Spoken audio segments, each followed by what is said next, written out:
Topps ruled baseball cards for decades. One company, one license, one monopoly. But in 1976, everything was challenged. A lawsuit by Fleer and the MLB Players Association nearly cracked the hobby wide open. Now, Topps survived the battle, but just a few years later, they'd lose the war. This is the story of how Topps almost lost baseball, and how a courtroom fight in the 70s reshaped the entire card industry going forward. Okay, to understand why this lawsuit mattered, you have to understand how powerful Topps was. See, in the 50s, Topps signed exclusive deals with players, not the teams. They went straight to the source. And by the end of the decade, they had almost everyone under contract.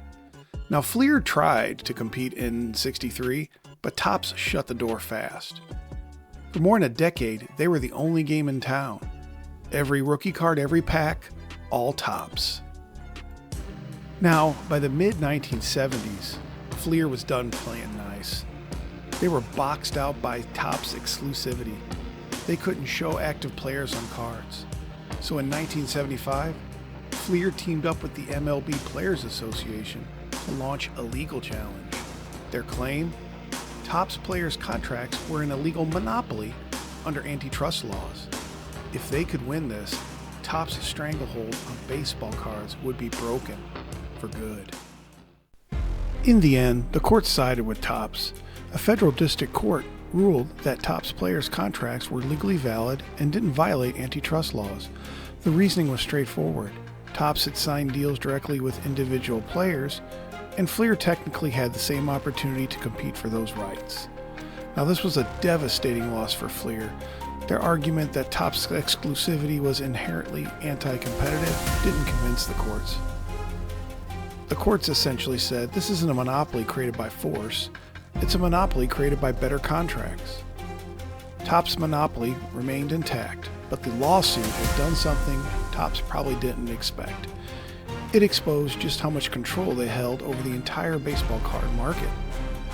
The MLB Players Association, led by Executive Director Marvin Miller, took notice. They backed Fleer in part to test the waters, and now they had a clearer picture of the economics of trading cards. For the first time, the Players Union understood that competition could mean more money for the players themselves.